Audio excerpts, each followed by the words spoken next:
Hello students, good morning.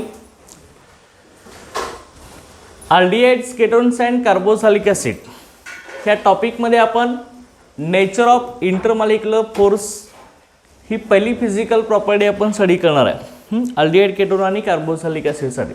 Okay, physical properties of aldehydes, ketones and carboxylic acids. त्यामध्ये पहिला आहे nature of intermolecular force. आता हा जो नेचर ऑफ इंटरमॉलिक्युलर फोर्स आहे अल्डिहाइड्समध्ये, केटोन्समध्ये आणि कार्बोक्सिलिक ॲसिडमध्ये फोर्स ऑफ अट्रॅक्शन कुठलं प्रेझेंट आहे, ओके, ते आपल्याला बघायचं. आता अल्डिहाइड आणि केटोन जर आपण घेतला असेल, दोघांच्यामध्ये कार्बोनिल ग्रुप हा फंक्शन ग्रुप आहे ना. C double bond O group, ह्या ग्रुपला आपण काय म्हणतो रे? Okay, C double bond O group is called as a carbonyl group. Okay, carbon oxygen double बॉन्डला आपण काय म्हणतोय? Carbonyl group.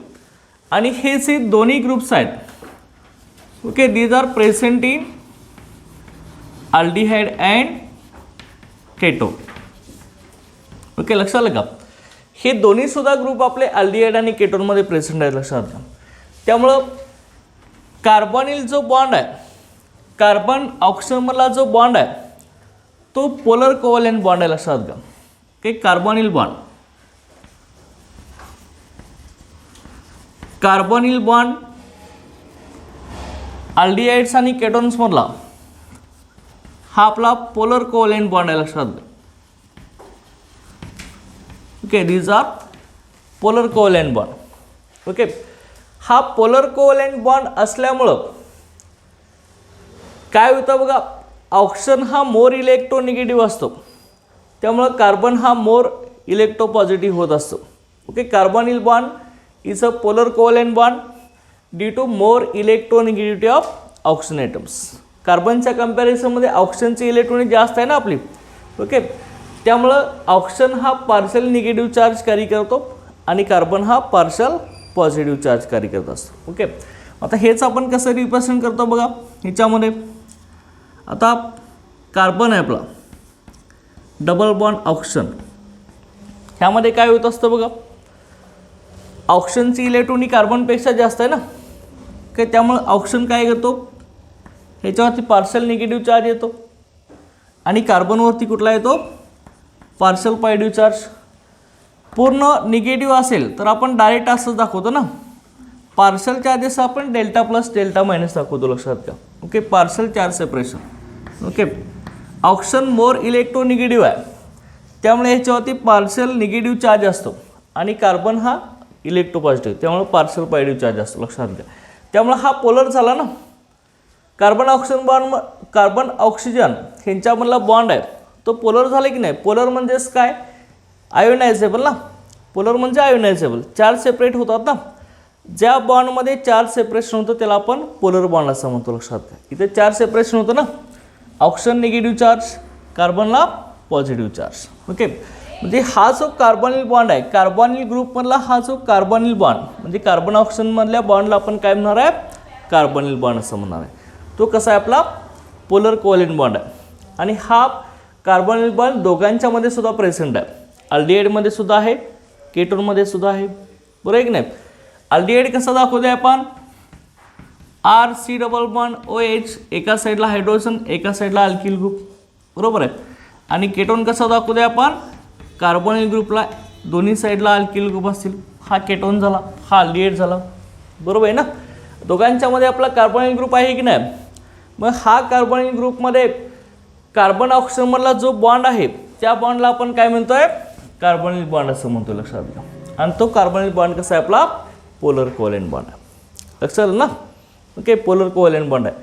Okay, oxygen partial negative charge असतो, कार्बनवरती पार्शल पॉझिटिव्ह चार्ज असतो, लक्षात आहे ना. ओके, आता इथं लक्षात घ्या काय होणार आहे बघा.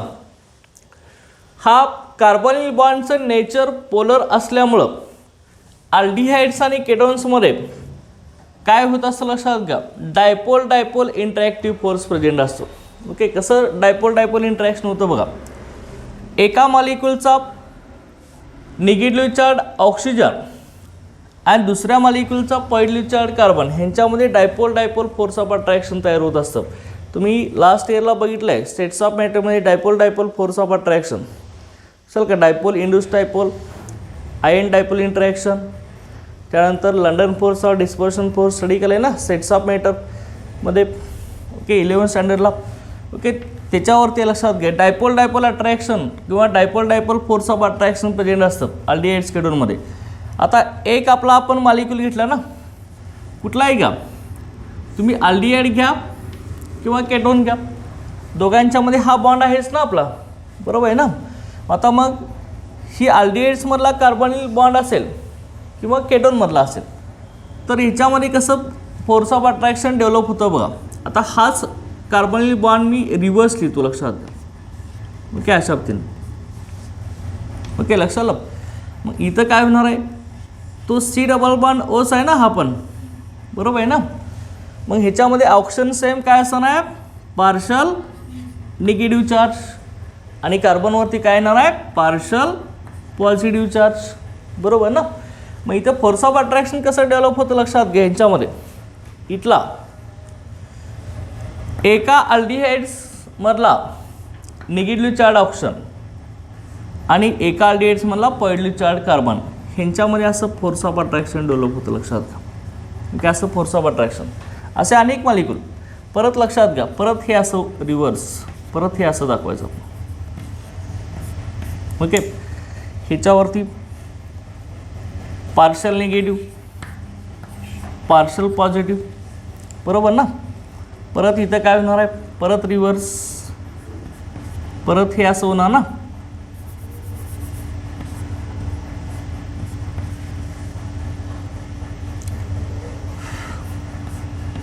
ओके अशा पद्धतीने हे इन्क्रीज होत जाणार, लक्षात घ्या. इथं पार्शल पॉझिटिव्ह, पार्शल निगेटिव्ह, लक्षात आलं का. आता परत हे असं एकमेकाला फोर्स ऑफ अट्रॅक्शन असं होत जाणार आहे.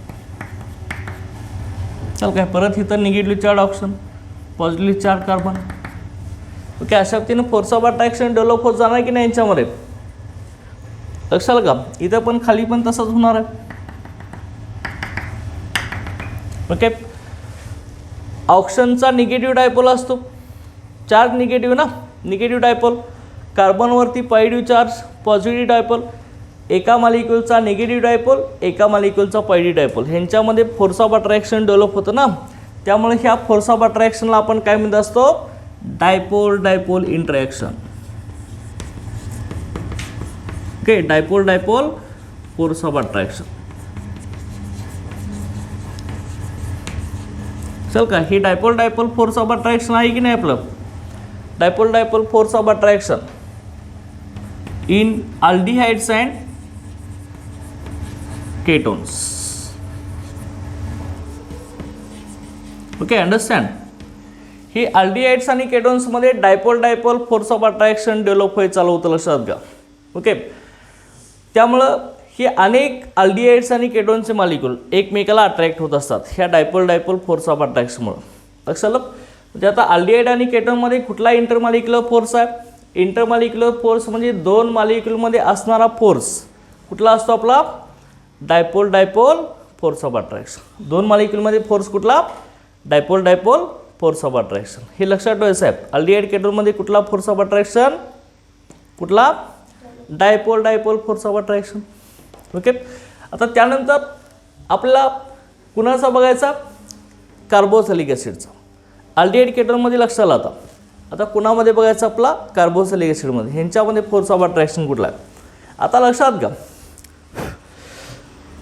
कार्बोक्सिलिक ॲसिडमध्ये कसं असणार आहे बघा. ह्यांच्यामध्ये in nature of intermolecular force, कुठला इंटरमॉलिक्युलर फोर्स असणार आहे कार्बोक्सिलिक ॲसिडमध्ये.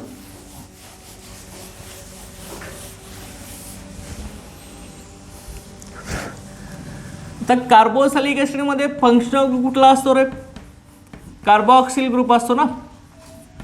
कार्बोक्सिलिक ॲसिडमध्ये कार्बोक्सिल फंक्शनल ग्रुप असतो. Okay carboxyl functional group present in carboxylic acid. Carboxylic ॲसिडमध्ये कार्बोक्सिल फंक्शनल ग्रुप असतो. ओके कुठला कार्बोक्सिल ग्रुप रे, COOH. चल का, हा कार्बोक्सिल ग्रुप असतो, हा कार्बोक्सिलिक ॲसिडमध्ये प्रेझेंट असतो. आता मग कार्बोक्सिलिक ॲसिडमध्ये हा कार्बोक्सिल ग्रुप प्रेझेंट असल्यामुळं ह्या कार्बोक्सिल ग्रुपमध्ये कोण असतो? OH असतो, लक्षात घ्या. आणि हा जो OH आहे, this OH is responsible for the formation of hydrogen bond between two carboxylic acid molecules. Okay, carboxyl ग्रुपमधला OH ग्रुप आहे, हा काय करत असतो? हायड्रोजन बॉन्डचं फॉर्मेशन करत असतो, लक्षात घ्या. ओके, दोन कार्बोक्सिलिक ॲसिडच्या मॉलिक्युलमध्ये हायड्रोजन बॉन्ड फॉर्म करण्याचं काम हा कार्बोक्सिल ग्रुप करत असतो. आणि अनेक कार्बोक्सिलिक ॲसिडचे मॉलिक्यूल हायड्रोजन बॉन्डिंगनं एकमेकाला अटॅच होत जातात. ओके, लक्षात कसं होतं बघा, हे हायड्रोजन बॉन्डिंग, लक्षात घ्या. Okay, in carboxylic acid due to presence of OH group. Okay, OH group present असल्यामुळे due to presence of OH group hydrogen bonding is present. Okay, carboxylic ॲसिडमध्ये हायड्रोजन बॉन्डिंग असतं. आता मग ही कसं असतं बघा, COOH, बरोबर ना, COOH, लक्षात, हा आपला कार्बोक्सिलिक ॲसिड मॉलिक्यूल आहे. अंडरस्टँड. आता कसं हायड्रोजन बॉन्डिंग होते जरा लक्षात घ्या. यांच्यामध्ये हा जो COOH आहे तो मी असा दाखवला, का COOH. दुसरा बघा, याच्यामध्ये आता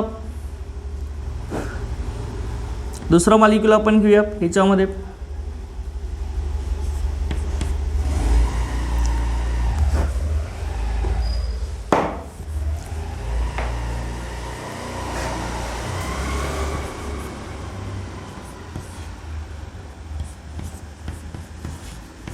लक्षाल का. परत नेक्स्ट बघा, ह्यांच्यामध्ये कसं हायड्रोजन बॉन्डिंग होतं बघा. ऑप्शन सेम कसं असणार आहे, इथं पार्शल निगेटिव्ह चार्ज, हायड्रोजनवरती पार्शल पॉझिटिव्ह चार्ज. ऑप्शन मोर इलेक्ट्रो निगेटिव्ह आहे ना हायड्रोजनपेक्षा. परत हा दुसरा COOH मॉलिक्यूल आहे ना, दुसऱ्या कार्बोक्सिलिक ॲसिडमधला COOH आहे की नाही, कार्बोक्सिलिक ॲसिड, इथं पार्शल पॉझिटिव्ह, ह्याच्यामध्ये पार्शल निगेटिव्ह. लक्षात. मग इथं फोर्स ऑफ अट्रॅक्शन कसं डेव्हलप होतं बघा, हा निगेटिव्ह चार्ज ऑक्सिजन आणि हा काय रे दुसऱ्या कार्बोक्सिलिक ॲसिडमधला पॉझिटिव्ह चार्ज हायड्रोजन. ह्यांच्यामध्ये ऑक्सिजन हायड्रोजनमध्ये फोर्स ऑफ अट्रॅक्शन डेव्हलप होतं ना, म्हणून आपण ह्याला काय म्हणतोय, हायड्रोजन बॉन्डिंग म्हणतोय. तसं अल्डिहाइड केटोनमध्ये होतं का, अल्डिहाइड केटोनमध्ये कुठं होतं, कार्बन ऑक्सिजनमध्ये बॉन्डिंग होत होतं ना, त्यामुळे आपण त्याला काय म्हणलं होतं, डायपोल इंटरॅक्शन. बरोबर ना.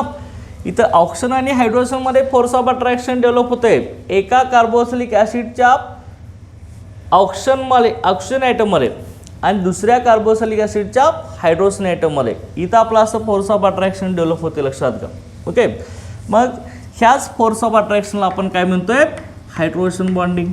चल का, असं हायड्रोजन बॉन्डिंग होत जातं, लक्षात घ्या. अनेक मॉलिक्युल्स असे आपले कार्बोक्सिलिक ॲसिडचे एकमेकाला अटॅच होत जाणार आहेत. बघा मग पुढचा सुद्धा आपल्याला मॉलिक्यूल चल का असे अनेक एकमेकाला अटॅच होत जाणारच आहे. पुढचा ऑप्शन पण येणार याच्यामध्ये. चल का, हे हायड्रोजन बॉन्डिंग असतं की इथं तुम्ही दाखवा hydrogen bonding in carboxylic acid. चल का, हे कार्बोक्सिलिक ॲसिडमध्ये असं हायड्रोजन बॉन्डिंग होत असणार आहे. ओके, आणि हायड्रोजन बॉन्डिंग जे असणार आहे हे हायड्रोजन बॉन्डिंग हे डायपोल इंटरॅक्शनपेक्षा आपलं कसं असणार आहे, स्ट्रॉंग असतं. हायड्रोजन बॉन्ड डायपोल इंटरॅक्शनपेक्षा स्ट्रॉंग असतो, लक्षात घ्या. ओके, त्यामुळं कार्बोक्सिलिक ॲसिडचा बॉइलिंग पॉईंटसुद्धा अल्डिहाइड केटोनपेक्षा जास्त असणार आहे due to presence of hydrogen bonding, because hydrogen bonding is stronger than dipole interaction. Okay, लक्षात आहे का. ओके, आता मग हा झाला नेचर ऑफ इंटरमॉलिक्युलर फोर्स. लक्षात घ्या काय काय म्हटलं आहे आपण याच्यामध्ये बघा. In aldehydes and ketones carbonyl group is present. In carbonyl group carbonyl bond is a polar. Okay, and due to polarity of carbonyl bond, okay, in aldehydes and ketones, it shows dipole force of attraction. aldehyde मध्ये dipole force of attraction आहे. आणि carboxylic ॲसिडमध्ये carboxyl group present असतो COOH, आणि ह्या carboxyl ग्रुपमध्ये कोण आहे? OH ग्रुप आहे. हा OH ग्रुप कशासाठी रिस्पॉन्सिबल आहे? हायड्रोजन बॉन्डिंगसाठी. त्यामुळे कार्बोक्सिलिक ॲसिडमध्ये हायड्रोजन बॉन्डिंग असतं आणि हे हायड्रोजन बॉन्डिंग स्ट्रॉंग असतं, लक्षात घ्या, डायपोल इंटरॅक्शनपेक्षा. ओके, त्यामुळं कार्बोक्सिलिक ॲसिडचा बॉइलिंग पॉईंट जास्त असतो.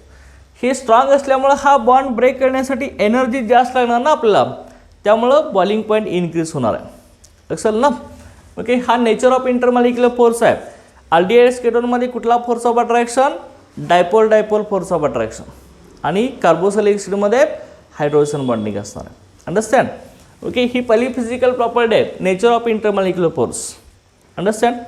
ओके, लक्षात येईल ना हे. ओके, आता त्यानंतर सेकंड फिजिकल प्रॉपर्टी आपण बघणार आहे अल्डिहाइड्स आणि केटोनसाठी. Physical state and boiling points. Okay, physical state and boiling points.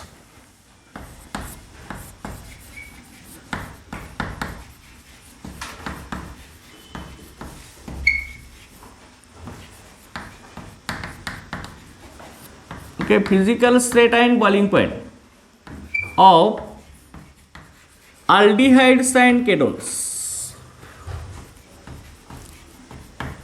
Okay, physical state and boiling point of aldehydes and ketones. aldehydes आणि ketones फिजिकल स्टेट आणि बॉइलिंग पॉईंट आपण बघणार आहे. फिजिकल स्टेटमध्ये कुठल्या स्टेटमध्ये ते प्रेझेंट आहेत अल्डिहाइड्स आणि ketones? Solid, liquid, gas. Okay, आणि त्यांचा ऑर्डर कुठला आहे, म्हणजे स्मेल कुठला आहे, त्यांना वास कुठला आहे, आणि त्यांचं ओके फिजिकल स्टेट कुठले आहे आपण ते आता स्टडी करणार आहे. ओके, लक्षात घ्या. सुरुवातीला फिजिकल स्टेट बघूया, त्यानंतर बॉइलिंग पॉईंट बघूया. ओके, आता अल्डिहाइड्समध्ये अल्डिहाइडचा पहिला मेंबर कोण आहे आपला? फर्स्ट मेंबर ऑफ अल्डिहाइड कोण आहे? Formaldehyde. Okay, formaldehyde is a gases, हा गॅस असणार आहे. Okay, at room temperature. Okay, room temperature म्हणजे नॉर्मल टेम्परेचरला फॉर्मल्डिहाइड कुठल्या स्टेटमध्ये असणार आहे? गॅसेस स्टेटमध्ये. नॉर्मल टेम्परेचरमध्ये 25 डिग्री सेल्सिअस ती रूम टेम्परेचर असतं आपलं. ओके, त्या टेम्परेचरला फॉर्मल्डिहाइड हा गॅसेस स्टेटमध्ये असतो. आणि ह्याच फॉर्मल्डिहाइडची जो ऑर्डर आहे, फॉर्मल्डिहाइड हॅविंग ऑर्डर कुठला असणार आहे? इरिटेटिंग ऑर्डर, लक्षात घ्या. Okay, irritating order.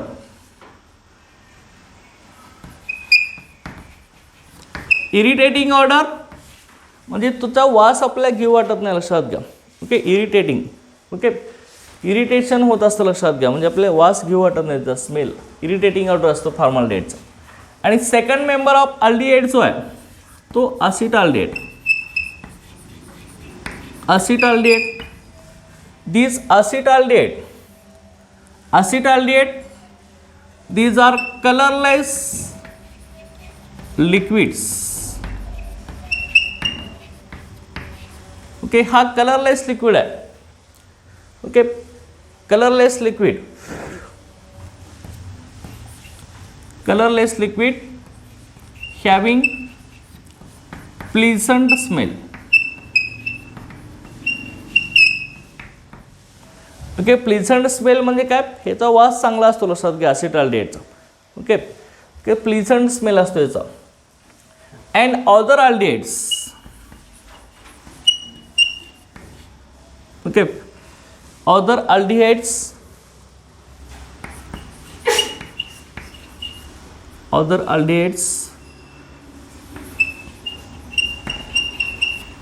Okay, other aldehydes having bland odour. ब्लँडमध्ये ह्यांचा वास चांगला नसतो, प्लीझंट स्मेल नसतो, लक्षात घ्या. ओके, बाकीचे जे अल्डिहाइड्स आहेत त्यांचा. ओके, लक्षात आलं. ओके, आता केटोनमध्ये आपण जर घेतला असेल, केटोनमध्ये आपला पहिला मेंबर आहे तो ॲसिटोन आहे. Acetone. Okay. Acetone is volatile. Volatile लक्षात घ्या. व्होलॅटाईल म्हणजे काय, ह्याचं गॅसेस शेडमध्ये कन्व्हर्जन होत असतं, लक्षात घ्या. ओके. जास्त वेळ तो लिक्विड शेडमध्ये असत नाही. Acetone is volatile. Volatile and these are colourless liquids. Okay. हे कलरलेस लिक्विड आहे. Okay. Colourless liquids having pleasant smell. Okay. हे कलरलेस लिक्विड आहे आणि ह्याचा स्मेल कसा आहे, प्लीझंट आहे. ओके. तर वास चांगला आहे, लक्षात घ्या. ओके. लक्षात आहे का. ओके. Having pleasant smell. त्यानंतर नेक्स्ट आता याच्यामध्ये बघा, बॉइलिंग पॉईंट जर आपण बघितला असेल, बॉइलिंग पॉईंट ऑफ अल्डिहाइड्स आणि केटोन्स, यामध्ये लक्षात घ्या. बॉइलिंग पॉईंट आपण बघितला,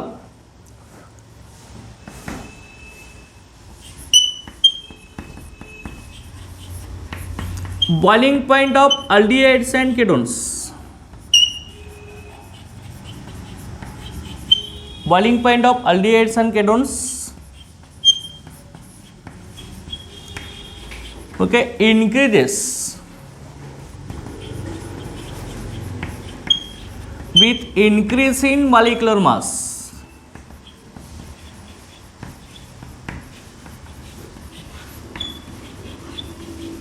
Okay, लक्षात घ्या.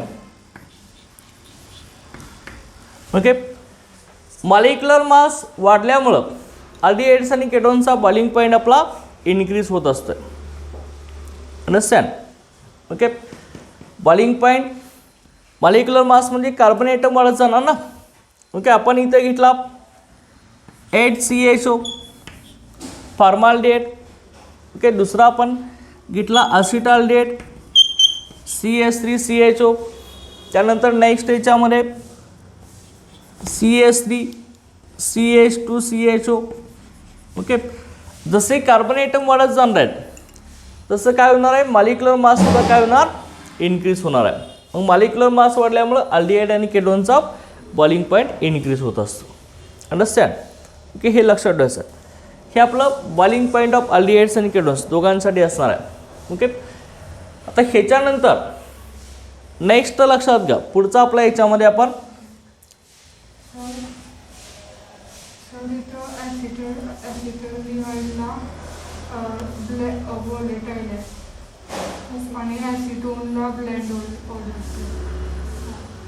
हे पण व्होलॅटाईल आहेच की, हा पण व्होलॅटाईल आहेच.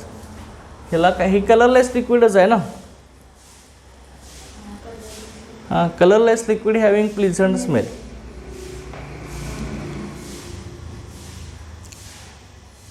काय झालं, बरोबर आहे ना, आहे की नाही, आहे ना. लक्षात की टेक्स्टबुक बनवण्यापेक्षा इकडले आपण काय चुकी शिकवत नाही, चल का. आणि जे तुम्हाला नोट्स देणार म्हटल्यावर त्यातलं सिलेक्टिव्ह देणार ना, बाकीचं आणि जे आपण सांगणार आहे ते थिअरॉटिकल सांगत असतो. जे इम्पॉर्टंट आहे तेवढंच आपण बोर्डवर लिहित असतो, लक्षाल का. ओके. इकडे लक्षात, बुककडं काय बघू नका. ओके. त्या बुकच्या काय बाहेरचं आपण काय शिकवत नाही, तेच असते ना. काय तुमच्या डीपीकडे असतं तर विचारा जाऊन नंतर, आणि काय अडचण नाही. ओके. लक्षाला आहे फिजिकल स्टेट आणि बॉइलिंग पॉईंट लक्षात ना अल्डिहाइड्स आणि केटोनचं. ओके. हे वाढत जाणार. त्यानंतर नेक्स्ट आता याच्यामध्ये बघा, physical state and boiling point आपल्याला अल्डिहाइड्स आणि केटोनचं आपण बघितलं आहे. आता कार्बोक्सिलिक ॲसिडसाठी आपण घेणार, लक्षात घ्या. कार्बोक्सिलिक ॲसिडसाठी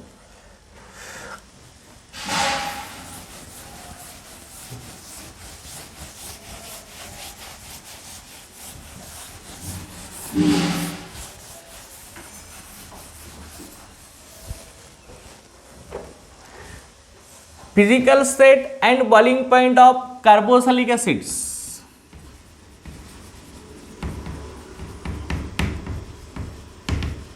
ओके. कार्बोक्सिलिक ॲसिडसाठी लक्षात घ्या. आता आता हा जो कार्बोक्सिलिक ॲसिड आहे ह्यांच्यामध्ये काय होणार आहे लक्षात घ्या, बॉइलिंग पॉईंट आणि फिजिकल स्टेटमध्ये. आता carboxylic acid, aliphatic carboxylic acids,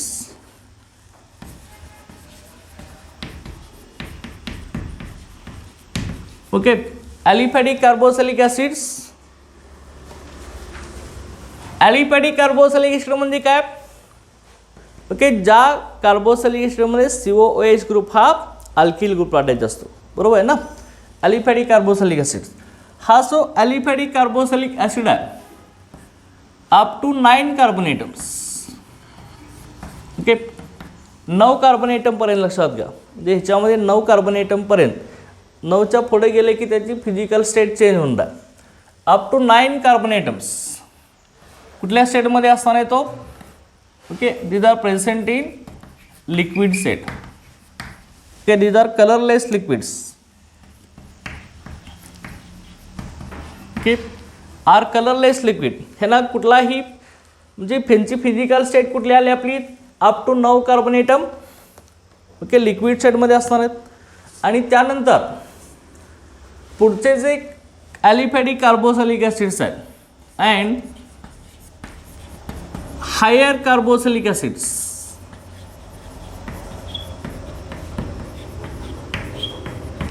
okay, higher carboxylic acids आहेत ते higher carboxylic acids these are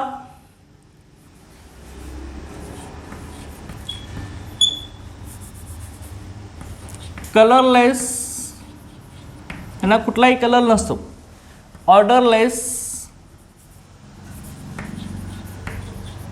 colourless, odourless and waxy solids, okay, लक्षात घ्या. अप टू 9 कार्बन एटम हे सगळे कलरलेस लिक्विड असणार आहेत. आणि हायर कार्बोक्सिलिक ॲसिड्स आहेत ती कसे आहेत, कलरलेस, कलरलेस म्हणजे कुठलाही कलर नाही, ऑर्डरलेस, चल का, ऑर्डर नाही, आणि वॅक्सी सॉलिड्स आहेत. वॅक्सी सॉलिड म्हणजे कसं असणार आहेत, वॅक्ससारखं ना, ओके, आपलं कॅन्डल्स असते त्या पद्धतीनं, त्याला आपण वॅक्सी सॉलिड म्हणतो, कॅन्डल्सच्या टाईपमध्ये, मेणबत्तीसारखं, चल का, वॅक्सी सॉलिड असतात ते, ओके. आता हे जे आपले कार्बोक्सिलिक ॲसिड्स आहेत ह्यांचा जो बॉइलिंग पॉईंट आहे हा boiling point alkane, ether, aldehydes, ketones आणि अल्कोहोल्स ह्यांच्यापेक्षा जास्त असतो, लक्षात घ्या, okay. Boiling point of carboxylic acids, boiling point जो आहे of carboxylic acid is higher than, okay, कुणापेक्षा जास्त असतो, higher than alkanes, ethers, aldehydes, ketones and alcohols, okay, and alcohols. लक्षात द्या, कार्बोक्सिलिक ॲसिडचा जो बॉइलिंग पॉईंट आहे तो कोणापेक्षा जास्त आहे, अल्केनपेक्षा, इथरपेक्षा, अल्डिहाइडपेक्षा, केटोनपेक्षा आणि अल्कोहोलपेक्षा जास्त असतो, लक्षात घ्या, okay. Due to presence of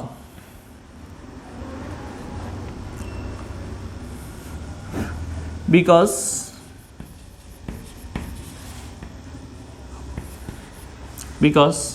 लक्षात घ्या, काय याचा बॉइलिंग पॉईंट जास्त, लक्षात घ्या, बिकॉज कार्बोक्सिलिक ॲसिड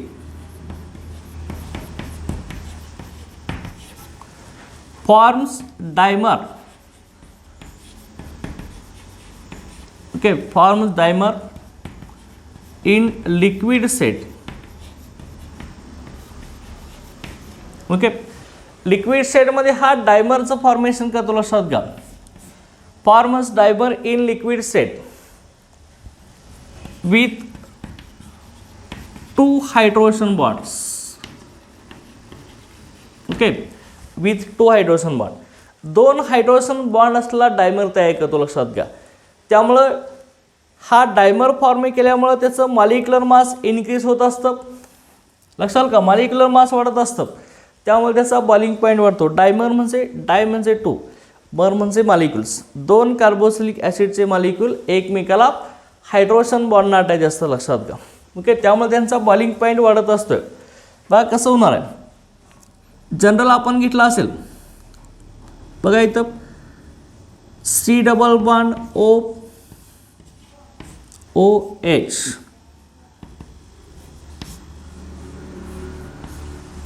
हा आपला कार्बोक्सिलिक ॲसिड ग्रुप आहे ना, COOH.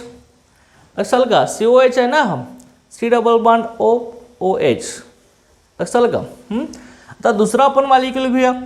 हाच दुसरा मॉलिक्यूल, हा कुठलाही कार्बोक्सिलिक ॲसिड, लक्षात घ्या. इकडे आपण अल्किल ग्रुप लिहिलेला नाही, कुठला आहे तो. चल का, कुठलाही असेल तो.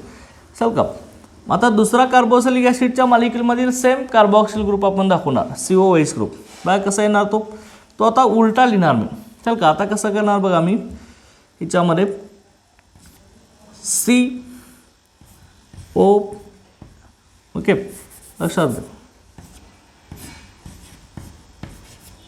COH आणि इथं सी डबल बॉन्ड ओ. चल का, हा पण COOH आहे ना, C double bond O O H. Okay, carboxyl group आहे. आणि हा सुद्धा C double bond O O H carboxyl group आहे. आता दोन मॉलिक्यूल आले की नाही, कार्बोक्सिलिक ॲसिडचे दोन मॉलिक्यूल्स आहेत, लक्षात घ्या. त्याला काय म्हणायचं, डायमर असं म्हणायचं. चल का, आणि ही दोन मॉलिक्युल्स एकमेकाला अटॅच झाले की डायमर तयार होतात. म्हणजे दोन मॉलिक्यूल अटॅच झाले, तीन मॉलिक्यूल कंबाईन झाले तर ट्रायमर, ती चार झाले तर टेट्रामर. चल का, अशा पद्धतीने. आता मग ह्यांच्यामध्ये लिक्विड सेटमध्ये काय तयार होतात, दोन हायड्रोजन बॉन्डचं फॉर्मेशन होत असतं. मग दोन हायड्रोजन बॉन्ड कसे तयार होतात, हायड्रोजन बॉन्ड कुठं असतो, ऑक्सिजन आणि हायड्रोजनमध्ये. आताच आपण सांगितले ना. बघा मग कसं होणार. आता इथं लक्षात घ्या, हा कार्बोनिल ग्रुप म्हणला, हा जो ऑक्सिजन आहे हा कसा असतो, पार्शल निगेटिव्ह चार्ज असतो ना ऑक्सिजन. ऑक्सिजन मोर इलेक्ट्रोनिगेटिव्ह असतो. आणि हायड्रोजन कसा असतो रे, हायड्रोजन पार्शल पॉझिटिव्ह चार्ज. हा ॲसिडिक हायड्रोजन आहे ना, ॲसिडिक हायड्रोजन आहे, लक्षात घ्या. COOH ग्रुपमधला हायड्रोजन जो असतो तो ॲसिडिक हायड्रोजन असतो, लक्षात घ्या. कारण का कार्बोक्सिलिक ॲसिड आहे, हा जो आपला कार्बोक्सिलिक ॲसिड आहे, ह्याचं आपण आयोनायझेशन केलं की काय मिळतं आपल्याला, CO- + H+. हा जो रिलीज होणारा हायड्रोजन आहे तो ॲसिडिक हायड्रोजन असतो, लक्षात घ्या. ओके, तो ॲसिडिक हायड्रोजन पॉझिटिव्ह चार्ज असतो याच्यावरती. ओके, आता मग लक्षात घ्या, दोन कार्बोक्सिलिक ॲसिडचे मॉलिक्युल्स एकमेकाला अटॅच होत असतात हायड्रोजन बॉन्डिंग. ओके, कसं होणार बघा. हा दुसरा मॉलिक्यूल आहे, दुसऱ्या कार्बोक्सिलिक ॲसिड मॉलिक्यूलमधला COOH ग्रुप आहे, ह्याच्यावरती सुद्धा same hydrogen partial positive charge. Okay, ऑक्सिजनवरती काय येणार आहे, पार्शल निगेटिव्ह चार्ज, बरोबर ना. मग आता इथं कसं होणार आहे, हा पार्शल निगेटिव्ह ऑक्सिजन आहे आणि हा दुसऱ्या मॉलिक्यूलमधील पार्शल पॉझिटिव्ह हायड्रोजन, ह्यांच्यामध्ये असा फोर्स ऑफ अट्रॅक्शन डेव्हलप होईल का नाही, चल का. आणि परत इथं सुद्धा हा निगेटिव्ह चार्ज ऑक्सिजन आणि हा पॉझिटिव्ह चार्ज हायड्रोजन, इथं सुद्धा असं आपला फोर्स ऑफ अट्रॅक्शन डेव्हलप होईल का नाही. ओके, मग हे दोन मॉलिक्यूल, दोन COOHचे मॉलिक्यूल एकमेकाला दोन हायड्रोजन बॉन्ड अटॅच झाली की नाही, चल का. दोन हायड्रोजन बॉन्ड आली की नाही, लक्षात घ्या. दोन हायड्रोजन बॉन्ड, हा एक हायड्रोजन बॉन्ड, हा एक हायड्रोजन बॉन्ड. ओके, मग हे दोन्ही कंबाईन झाले, काय तयार झालं, हायड्रोजन बॉन्ड, डायमर झाला ना. मग आता मला सांगा, ही डायमर तयार झाल्यावरती ही ब्रेक करण्यासाठी आपल्याला जास्त एनर्जी अप्लाय करावं लागेल ना. कारण का दोन मॉलिक्यूल एकत्र आल्यावरती त्यांचं मॉलिक्युलर मास वाढणार आहे. मॉलिक्युलर मास वाढल्यामुळं ही ब्रेक करण्यासाठी आपल्याला जास्त एनर्जी अप्लाय करणार आहे. त्यामुळं कार्बोक्सिलिक ॲसिडचा बॉइलिंग पॉईंट काय होणार आहे, इन्क्रीज होणार आहे, चल का. Because carboxylic acid forms dimer in liquid state with 2 hydrogen bonds, आहेत की नाही, डायमर आणि 2 हायड्रोजन बॉन्ड्स. ओके, आणि त्यामुळे काय होतं असं लक्षात घ्या, डायमर फॉर्मेशनमुळे काय होतं असतं, मॉलिक्युलर मास इन्क्रीजेस, चल का. मॉलिक्युलर मास इन्क्रीज होतं ना due to formation of dimer, molecular mass increases, therefore boiling point increases, चल का. मॉलिक्युलर मास वाढतं ना, त्यामुळे ते ब्रेक करण्यासाठी force of attraction more energy apply करावी लागते, त्यामुळे बॉइलिंग पॉईंट हा इन्क्रीज होत असतो. लक्षात का. ओके, ही आपले फिगर कशाची आपली okay, dimer formation in carboxylic acid. Okay, dimer formation in carboxylic acid आहे, लक्षात घ्या. ओके, या शक्तीने डायमर फॉर्मेशन होत असतो, लक्षात का. मग ह्याचा कार्बोक्सिलिक ॲसिडचा बॉइलिंग पॉईंट कुणापेक्षा जास्त आहे, आपण म्हटलंय अल्केनपेक्षा जास्त आहे. आणि कुणापेक्षा, इथरपेक्षा, अल्डिहाइडपेक्षा, केटोनपेक्षा आणि अल्कोहोलपेक्षा. चल का, ह्यांच्यापेक्षा कार्बोक्सिलिक ॲसिडचा बॉइलिंग पॉईंट जास्त आहे due to formation of dimer with 2 hydrogen bond in liquid state. Due to formation of dimer, molecular mass also increases, therefore boiling point increases. Understand? लक्षात. आता मग अल्केनमध्ये लक्षात घ्या, अल्केनचा बॉइलिंग पॉईंट कमी आहे. ह्याच्यामध्ये force of attraction dipole dipole interaction असते, hydrogen bonding पण नसते अल्केनमध्ये. अनेक मॉलिक्युल अल्केनमध्ये लिंक होतात का, नाही ना. ओके, इथरमध्ये काय असतं, dipole dipole force of attraction असतो, परंतु तो वीक असतो, लक्षात घ्या. आणि अल्डिहाइड्स केटोनमध्ये strong dipole dipole force of attraction असतो.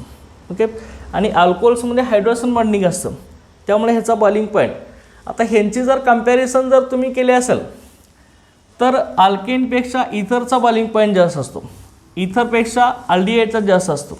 चल का, अल्डिहाइड्स. ओके, अल्डिहाइड्स, त्यानंतर केटोनचा असतो, त्यानंतर आपला अल्कोहोलचा असतो, लक्षात घ्या. आणि अल्कोहोलच्या पुढे गेलं तर कोण असतं, कार्बोक्सिलिक ॲसिड. ही आपली ऑर्डरच आहे, लक्षात घ्या. बॉइलिंग पॉईंटची ऑर्डर आहे, लक्षात घ्या. ओके, सगळ्यात जास्त कार्बोक्सिलिक ॲसिड. ओके, ही ऑर्डरच आहे, लक्षात घ्या, की तुम्ही सेपरेट लिहू शकताय. चल का, की ही बॉइलिंग पॉईंटची ऑर्डर आहे, लक्षात आलं का. फिजिकल स्टेट आणि बॉइलिंग पॉईंट क्लिअर झाले ना कार्बोक्सिलिक ॲसिडचं. Okay, understand. ओके, हे लक्षात ठेवा.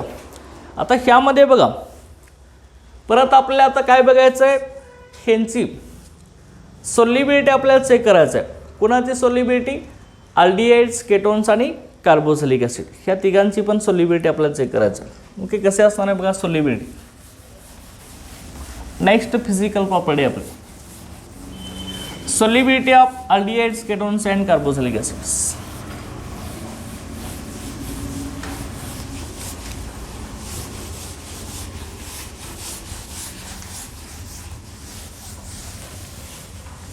Okay, understand. ही क्लिअर झाली ना. ओके, त्यानंतर नेक्स्ट बघा, solubility. Okay, solubility of aldehydes, ketones and carboxylic acids.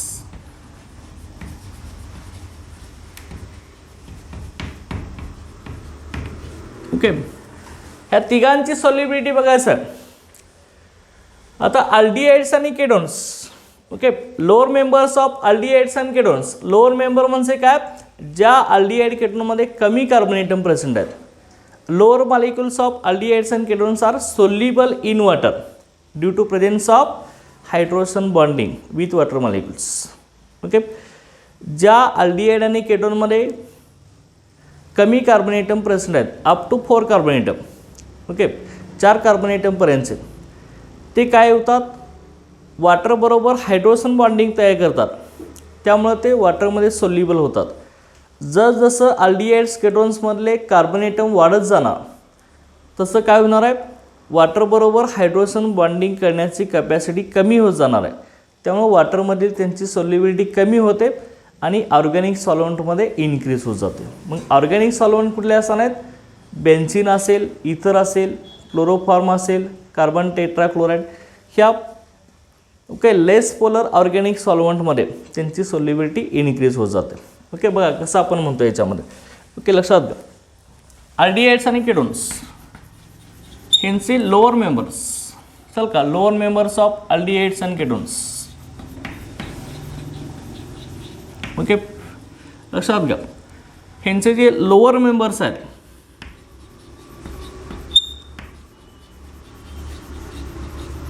Lower members of aldehydes and ketones, okay, are soluble in water. ही वॉटरमध्ये सोल्युबल होत असतात. Okay, due to formation of hydrogen bond.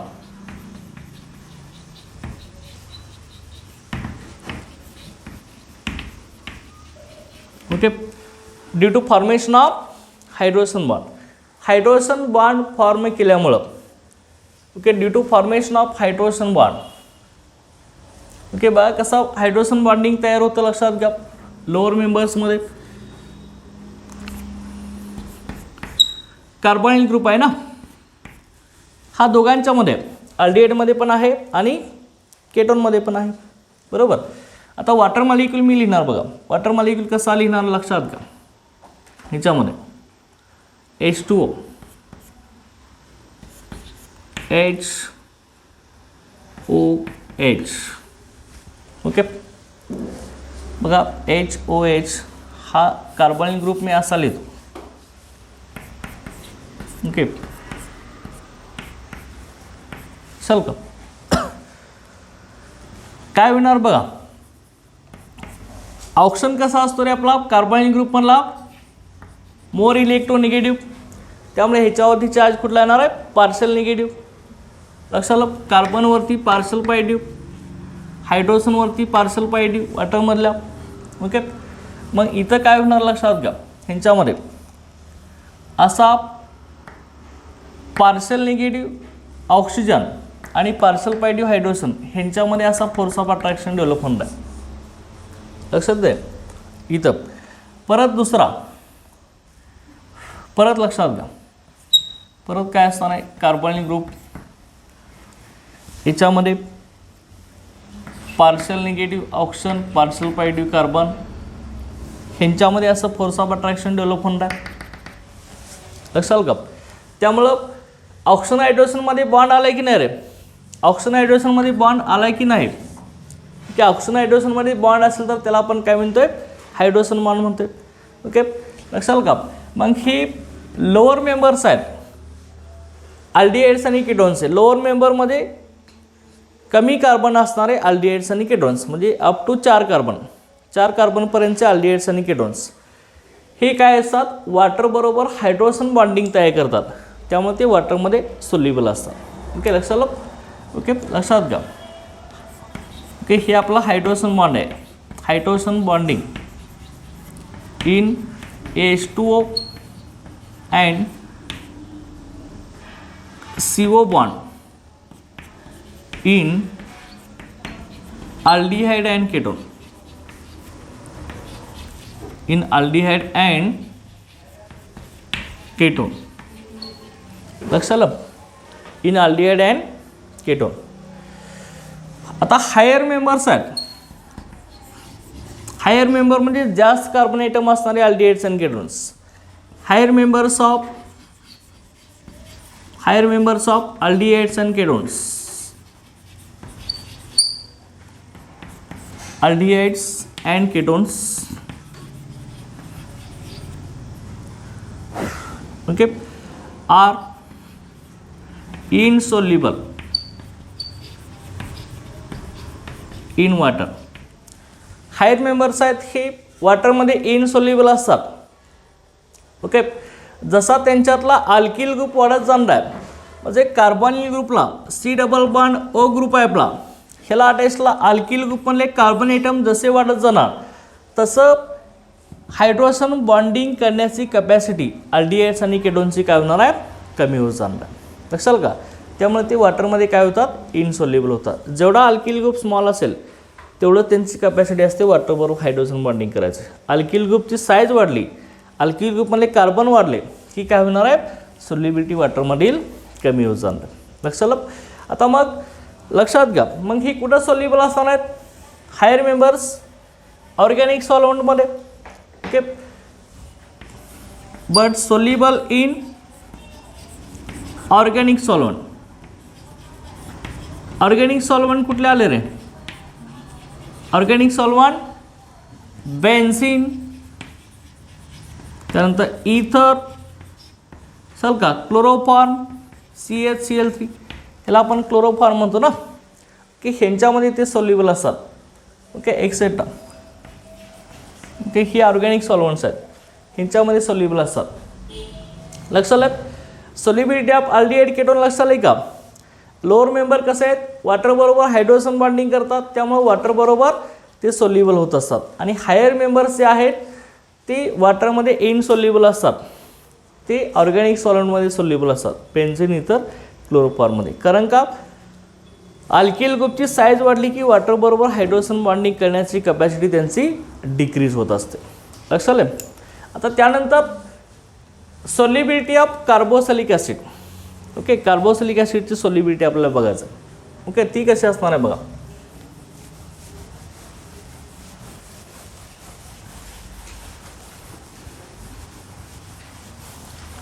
Solubility of carboxylic acid याच्यामध्ये बघा aliphatic carboxylic acids,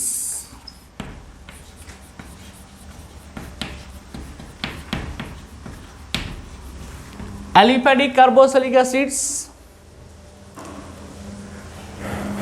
aliphatic carboxylic acids are aliphatic carboxylic acids are soluble in water. हे वॉटरमध्ये soluble आहेत due to formation of hydrogen bonding, due to formation of hydrogen bonding with water. Okay, ही water बरोबर hydrogen bonding करत असल्यामुळे हे soluble आहेत, लक्षात घ्या. ओके, लक्षात येईल का? Due to formation of hydrogen bonding with water and higher members of carboxylic acid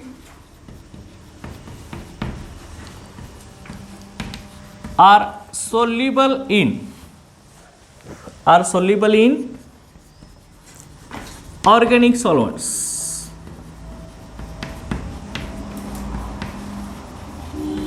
okay, ही ऑर्गॅनिक सॉल्व्हेंटमध्ये सोल्युबल आहेत. मग ऑर्गॅनिक सॉल्व्हेंट कुठले आपले? आताच आपण सांगितले होते. कुठले ऑर्गॅनिक सॉल्व्हेंट्स आहेत? बेन्झीन, इथर आणि chloroform. Okay okay, soluble in organic solvents like benzene, ether and chloroform. चाल का, CHCl त्याला आपण क्लोरोफॉर्म असं म्हणतो. आता हे जे ऑर्गॅनिक सॉल्व्हेंट्स आहेत हे लेस पोलर ऑर्गॅनिक सॉल्व्हेंट आहे, लक्षात द्या. ओके, लेस पोलर ऑर्गॅनिक सॉल्व्हेंट्स कशाला म्हणतो आपण? लेस पोलर ऑर्गॅनिक सॉल्व्हेंट. ओके, ज्या सॉल्व्हेंटचं चार्ज सेपरेशन होत नाही, चाल का, प्लस मायनस आयन सेपरेट होत नाही, त्याला आपण लेस पोलर ऑर्गॅनिक. बेन्झीनमध्ये चार्ज सेपरेशन होतं का? नाही ना, इथं पण होत नाही. क्लोरोफॉर्म इथरमध्ये होत नाही, त्याला आपण काय म्हणणार आहे? लेस पोलर ऑर्गॅनिक सॉल्व्हेंट. चाल का, त्यांच्यामध्ये सोल्युबल आहेत. मग कार्बोक्सिलिक ॲसिडचे जे लोअर मेंबर्स आहेत ते आपले सगळे वॉटरमध्ये सोल्युबल होत असतात, लक्षात घ्या, हायड्रोजन बॉन्डिंगमुळं. बघा कसं होणार. कार्बोक्सिलिक ॲसिड आहे COOH, लक्षात, COOH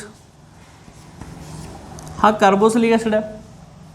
ओके, वॉटर आपण घेतला HOH, ते वॉटर ना. ओके, कार्बोक्सिलिक ॲसिडमधला ऑक्सिजन हा पार्शल निगेटिव्ह. ओके, इथला वॉटरमधला हायड्रोजन पॉझिटिव्ह, लक्षात आहे. परत बघा carboxylic acid HO, okay, C double bond O, इथं पण हा partial negative oxygen, partial positive hydrogen. इथं असं आपलं फोर्स ऑफ अट्रॅक्शन डेव्हलप होतं. ओके, वॉटरमधला पॉझिटिव्ह चार्ज हायड्रोजन आणि कार्बोक्सिलिक ॲसिडमधला निगेटिव्ह चार्ज ऑक्सिजन. इथं आपलं असं फोर्स ऑफ अट्रॅक्शन डेव्हलप होणार. चल का, इथं असं फोर्स ऑफ अट्रॅक्शन डेव्हलप होणार. हे हायड्रोजन बॉन्डिंग होणार ना, ऑक्सिजन हायड्रोजनमध्ये बॉन्ड डेव्हलप होणार. ओके, त्यामुळे ह्या हायड्रोजन बॉन्डिंगमुळं, ओके, हा हायड्रोजन बॉन्ड आहे. Okay, hydrogen bonding in carboxylic acid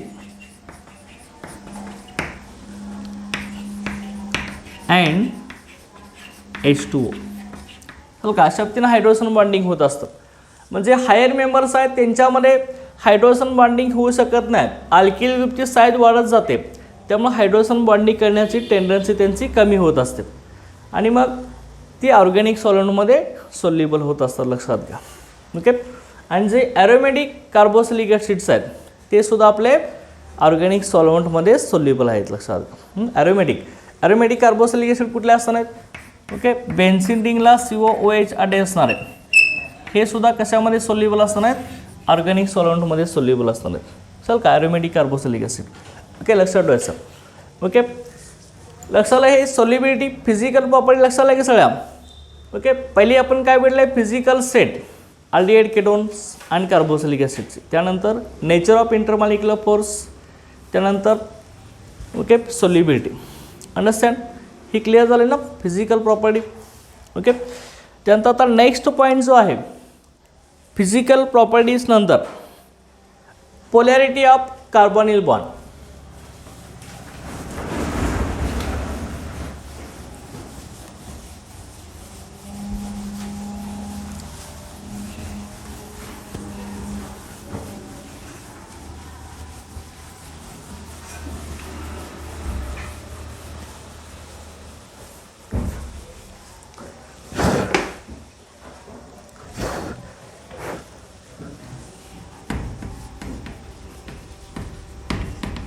polarity of carbonyl bond किंवा कार्बोनिल ग्रुप. ओके, लक्षात घ्या. आता कार्बोनिल ग्रुपची पोलॅरिटी आपण बनणार आहे. आता कार्बोनिल ग्रुपमध्ये कार्बोनिल बॉन्ड असणार आहे. आता हा जो कार्बोनिल ग्रुप आहे हा आपला अल्डिहाइडमध्ये पण आहे आणि केटोनमध्ये पण आहे ना, बरोबर आहे की नाही? आहे की नाही? Aldehydes and ketones both are, दोन्ही कुठले कंपाऊंड्स आहेत? कार्बोनिल कंपाऊंड्स आहेत. कार्बोनिल कंपाऊंड कशाला म्हणलं आपण? ज्या कंपाऊंडमध्ये कार्बोनिल ग्रुप प्रेझेंट असतो त्याला आपण कार्बोनिल कंपाऊंड म्हणतो. म्हणजे अल्डिहाइड केटोन दोन्ही आपले कुठले कंपाऊंड्स आहेत? कार्बोनिल कंपाऊंड्स आहेत. ओके, दोघांच्यामध्ये सुद्धा आपला हा कार्बोनिल ग्रुप प्रेझेंट आहे, लक्षात घ्या. C double bond O group, ह्या ग्रुपला आपण काय म्हणतोय? कार्बोनिल ग्रुप असं म्हणतो. चल का, हा कार्बोनिल ग्रुप आहे, कार्बन ऑक्सिजन डबल बॉन्ड. आता मग ह्याची पोलॅरिटी आपल्याला चेक करायचं आहे. आपण आता नेचर ऑफ इंटरमॉलिक्युलर फोर्समध्ये बघितलेलं आहे. कुठला फोर्स ऑफ अट्रॅक्शन असतो अल्डिहाइड केटोनमध्ये? कुठला असतो? हां, डायपोल इंटरॅक्शन. चल का, डायपोल इंटरॅक्शन असतं, लक्षात घ्या. Dipole force of attraction. बघा इथं आता पोलॅरिटी आपण जी सांगत असणार आहे, पोलॅरिटी ते आपण कशामध्ये सांगत असतो? Polarity express in dipole moment, बरोबर आहे की नाही? पोलॅरिटी आपण डायपोल मोमेंटमध्ये सांगत असतो. नाही, एखादा मॉलिक्युल पोलर आहे की नॉन पोलर आहे ते आपण डायपोल मोमेंटवरून सांगत असतो, लक्षात घ्या. मग आता डायपोल मोमेंट आहे, तो dipole moment it is used, dipole moment डीन आपण रिप्रेझेंट करत असतो, लक्षात घ्या. Dipole moment. ओके, ह्याचा यूज काय? Determine polarity. ओके, किंवा पोलॅरिटी ऑफ मॉलिक्यूल. मॉलिक्यूलची पोलॅरिटी डिटरमाइन करत असतो, लक्षात घ्या. पोलर आहे की नॉन पोलर आहे. मग हा जो डायपोल मोमेंट आहे त्याची पोलॅरिटी आपण ॲरोनं रिप्रेझेंट करत असतो. असा आपण ॲरो काढत असतो.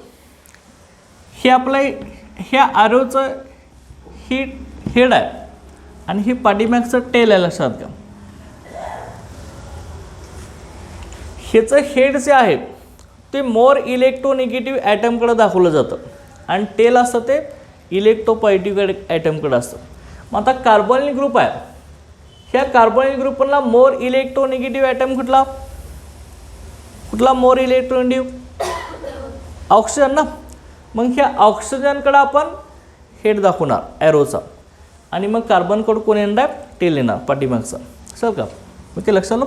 हे आपण अशा पद्धतीने ही रिप्रेझेंट करणार, लक्षात घ्या. डायपोल मोमेंटच्या पॅटर्नमध्ये. लक्षात आलं का? ओके. ॲरोचं हेड आहे मोर इलेक्ट्रोनिगेटिव्ह ॲटमकडं आणि टेल आहे ते लेस इलेक्ट्रोनिगेटिव्ह म्हणजेच इलेक्ट्रोपॉझिटिव्ह ॲटमकडं असणार आहे. ओके. आता मग ही पोलॅरिटी आपल्याला सांगायचं आहे. डायपोल मोमेंटमध्ये आपण पोलॅरिटी एक्सप्रेस करत असतो. आता मग हा जो ऑक्सिजन आहे तो मोर इलेक्ट्रोनिगेटिव्ह असल्यामुळं, लक्षात घ्या, ऑक्सिजन आपला मोर इलेक्ट्रोनिगेटिव्ह असल्यामुळं ह्याच्यावरती चार्ज कुठला असतो रे? चार्ज कुठला असतो ऑक्सिजनवरती? Partial negative. आणि कार्बनवरती कुठला असतो? Partial positive. लक्षात आलं? मग आता मला सांगा, ऑक्सिजन जर पार्शल निगेटिव्ह असेल तर तो काय करणार आहे? इलेक्ट्रॉन विड्रॉ करून घेणार ना. कार्बन ऑक्सिजन डबल बॉन्ड मधले इलेक्ट्रॉन तो विड्रॉ करून घेणार आहे, काढून घेणार. मग इलेक्ट्रॉन विड्रॉ केल्यावरती काय होणार सांगा रे? कसं दिसणार स्ट्रक्चर आपलं? हे कार्बन ॲज इट इज. चाल का? इथला कार्बन आहे, लक्षात का? इथं ऑक्सिजन आहे. आता इथं चार्ज कुठला आहे रे? इथं पार्शल निगेटिव्ह आणि पार्शल पॉझिटिव्ह आहे. ज्यावेळी ऑक्सिजन बॉन्डमधले इलेक्ट्रॉन काढून घेणार त्यावेळी डायरेक्ट ह्या ऑक्सिजनवरती कुठला चार्ज येणार आहे? Negative charge. आणि कार्बनवरती कुठला चार्ज येणार आहे? पॉझिटिव्ह चार्ज येणार. लक्षात घ्या. ही फुल निगेटिव्ह आणि फुल पॉझिटिव्ह लक्षात घ्या. ओके. आणि परत हा जो ॲरो दाखवला आहे, हा ॲरो कसा आहे? दोन्हीकडे हेड आहे की नाही? याला ह्या साईडला पण हेड आहे, ह्या साईडला पण आहे. ह्याला डबल हेडेड ॲरो असं म्हणतो आपण, दोन्ही साईडला हेड. आणि ही कुठं दाखवतो आपण डबल हेडेड ॲरो? रेझोनन्स स्ट्रक्चरमध्ये. चल का? 11ला झालं की नाही resonance structure, resonance effect. Okay. Resonance स्ट्रक्चरमध्ये आपण दाखवत असतो, लक्षात घ्या, डबल हेडेड ॲरो. मग आता हे रेझोनन्स स्ट्रक्चर आपण काढलं आहे. ऑक्सिजन मोर इलेक्ट्रोनिगेटिव्ह असल्यामुळं ऑक्सिजन इलेक्ट्रॉन विड्रॉ करून घेणार. एका बॉन्डमध्ये किती इलेक्ट्रॉन असतात रे? 2 इलेक्ट्रॉन ना. ऑक्सिजन इलेक्ट्रॉन विड्रॉ करून घेतले. ओके. ह्याच्यावरती चल का लोन पेअर ऑफ इलेक्ट्रॉन्स आले. मग आता ह्या ऑक्सिजननं परत जर ही इलेक्ट्रॉनची पेअर इथं दिली, ही परत ही ओरिजिनल तयार होईल की नाही? परत इथं डबल बॉन्ड तयार होईल की नाही? आणि पार्शल चार्ज सेपरेशन होईल की नाही? परत ह्याने इलेक्ट्रॉन इथं दिले तर चल का? हा काय आपला सांगा? हा काय आपला रेझोनन्स आहे ना. रेझोनन्स आहे, लक्षात घ्या, रेझोनन्स. ओके. आता मग ह्या रेझोनन्समुळं कार्बनवरती कुठला चार्ज येतो? पॉझिटिव्ह चार्ज येतो. आणि ऑक्सिजनवरती निगेटिव्ह चार्ज येतो. मग ज्या ॲटमवरती पॉझिटिव्ह चार्ज असतो तो इलेक्ट्रॉन डिफिशियंट असतो की इलेक्ट्रॉन रिच असतो? ओके. कार्बनवरती पॉझिटिव्ह चार्ज आहे ना. मग ज्या ॲटमवरती पॉझिटिव्ह चार्ज येतो तो इलेक्ट्रॉन रिच असतो का इलेक्ट्रॉन डिफिशियंट असतो? कुठला असतो? डिफिशियंट असतो. लक्षात घ्या, इलेक्ट्रॉन डिफिशियंट असतो. इलेक्ट्रॉन डिफिशियंट कार्बन कसा आहे आपला? Electron deficient. लक्षात घ्या, हा इलेक्ट्रॉन डिफिशियंट आहे. इलेक्ट्रॉन डिफिशियंट म्हणजेच काय? इलेक्ट्रॉन कमी असतात ना यांच्याकडं, की इलेक्ट्रॉन डिफिशियंट. आणि जो स्पेसिस इलेक्ट्रॉन डिफिशियंट असतो त्याला आपण काय म्हणतो रे? इलेक्ट्रोफाइल का न्यूक्लियोफाइल? इलेक्ट्रॉन डिफिशियंटला आपण काय म्हणतो? इलेक्ट्रॉन डिफिशियंटला इलेक्ट्रोफाइल का न्यूक्लियोफाइल? जो इलेक्ट्रॉन डिफिशियंट असतो त्याला आपण इलेक्ट्रोफाइल असं म्हणतोय. चल का? इलेक्ट्रोफाइल. आणि जो इलेक्ट्रॉन रिच असतो त्याला आपण काय म्हणतो? न्यूक्लियोफाइल असं म्हणतो. ओके. लक्षात ठेवायचं साहेब, इलेक्ट्रॉन डिफिशियंट पॉझिटिव्ह चार्ज असणारा आयटम असतो. लक्षात घ्या, कमी इलेक्ट्रॉन असणारा इलेक्ट्रॉन डिफिशियंट. आणि इलेक्ट्रॉन डिफिशियंटला आपण काय म्हणतो? इलेक्ट्रोफाइल. चल का? इलेक्ट्रोफाइल. आणि इलेक्ट्रॉन रिचला न्यूक्लियोफाइल. ओके. लक्षात ठेवायचं साहेब. मग मला सांगा, कार्बन इलेक्ट्रॉन डिफिशियंट असल्यामुळे तो इलेक्ट्रोफिलिक असतो. लक्षात घ्या, due to electrophilicity of carbon and resonance effect of carbon, carbonyl bond in aldehydes and ketone is a more polar. चल का? रेझोनन्स इफेक्टमुळं आणि कार्बनच्या इलेक्ट्रोफिलिक नेचरमुळं सी डबल बॉन्ड ओ जो ग्रुप आहे तो अल्डिहाइड्स आणि केटोन्समधला कसा असतो? पोलर असतो. लक्षात घ्या. चल का? काय म्हटलं मी? ओके. कार्बन तर इलेक्ट्रॉन डिफिशियंट झालं आहे की नाही? इलेक्ट्रॉन डिफिशियंट झाल्यामुळे तो इलेक्ट्रोफिलिक झाला, बरं आहे की नाही? इलेक्ट्रोफिलिक नेचर आणि रेझोनन्स इफेक्ट, आणि रेझोनन्स इफेक्टमुळे सुद्धा कसं चार्ज सेपरेशन होतं की नाही, प्लस मायनस, आणि कार्बनचं इलेक्ट्रॉन डिफिशियंट नेचर असल्यामुळं कार्बोनिल बॉन्ड हा अल्डिहाइड्स आणि केटोन्समधला कसा असतो, आपला पोलर असतो. असेल का, हे दोन रिझन लक्षात ठेवायचे आहेत. Carbonyl bond in aldehydes and ketone is polar due to resonance effect and electrophilic nature of carbon atom. असेल का, काय म्हटलं सेंडेल असेल ना, carbonyl bond in aldehydes and ketone is polar. कशामुळे पोलर आहे, रेझोनन्स इफेक्टमुळं आणि इलेक्ट्रोफिलिक नेचर ऑफ कार्बन, कार्बनच्या इलेक्ट्रोफिलिक नेचरमुळं. Understand, okay. आता मग ह्यानंतर नेक्स्ट आपल्याला बघायचं पोलॅरिटी ऑफ कार्बोनिल ग्रुप. नंतर नेक्स्ट ह्याच्यामध्ये reactivity of aldehydes and ketones. Okay, reactivity of aldehydes and ketones. का अल्डिहाइड आणि केटोन हा रिॲक्टिव्ह आहे हे आपल्याला बघायचं, लक्षात घ्या. Okay, why aldehydes and ketones are more reactive. आता कार्बन ऑक्सिजन बॉन्ड तर पोलर आहे माहिती झालं. बघा मग reactivity of aldehydes and ketones.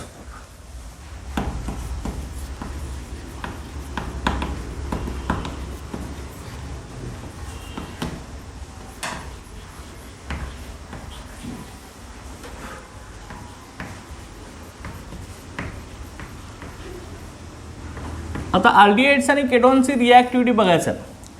आताच आपण सांगितलंय कार्बोनिल बॉन्ड आहे अल्डिहाइड्स आणि केटोन्स मधला, चल का, हा पोलर आहे. कार्बोनिल बॉन्ड अल्डिहाइड्स आणि केटोन्स मधला पोलर आहे आपला. का पोलर आहे, काय रिझन सांगितलं आहे आपण, due to resonance effect, resonance and electrophilic nature of carbon. कार्बनच्या इलेक्ट्रोफिलिक नेचरमुळं आणि रेझोनन्समुळं कार्बोनिल बॉन्ड कसा आहे आपला, पोलर आहे, लक्षात घ्या. ओके, आता मग हे जे रिॲक्टिव्हिटी अल्डिहाइड्स आणि केटोन्सची ही कशी आहे, दोघांच्यामध्ये कोण मोर रिॲक्टिव्ह आहे ते आपल्याला स्टेरिक इफेक्ट आणि इलेक्ट्रॉनिक इफेक्टवरून आपण एक्सप्लेन करणार आहे. Okay, reactivity of aldehydes and ketones depends on electronic effect. पहिला आता इलेक्ट्रॉनिक इफेक्टवरून आपण सांगणार आहे अल्डिहाइड्स आणि केटोन्स का रिॲक्टिव्ह आहेत. ओके, आता दोघांच्यामध्ये मोर रिॲक्टिव्ह जो आहे तो अल्डिहाइड मोर रिॲक्टिव्ह आहे, लक्षात घ्या. Okay, aldehydes are more reactive. Aldehydes are more reactive than ketones. Ketone पेक्षा अल्डिहाइड हा मोर रिॲक्टिव्ह, लक्षात घ्या. ओके, हे आता आपण इलेक्ट्रॉनिक इफेक्ट आणि दुसरा आहे आपला स्टेरिक इफेक्ट, त्याच्यावरून आपण एक्सप्लेन करणार आहे. सुरुवातीला इलेक्ट्रॉनिक इफेक्ट काय सांगतोय बघा. इलेक्ट्रॉनिक इफेक्ट म्हणजेच काय रे, इलेक्ट्रॉनिक इफेक्ट तुम्हाला वाचायला सांगितलं होतं, लक्षात घ्या. मी अभ्यास करत नाही अजिबात, किती वेळा सांगितले तुम्हाला पाठीमागचं टॉपिक वाचून या. ओके, सांगितलं होतं ना. Okay, basic principles and technique, general organic chemistry वाचा, हायड्रोकार्बन वाचा, पाठीमागचा वाचा. तुम्ही काय स्टडी करत नाही अजिबात, हाय तसं येऊन बसताय आपण. मग सगळे कन्सेप्ट 11th वरती डिपेंड आहेत. Inductive effect, resonance effect. आता इलेक्ट्रॉनिक इफेक्ट लक्षात घ्या.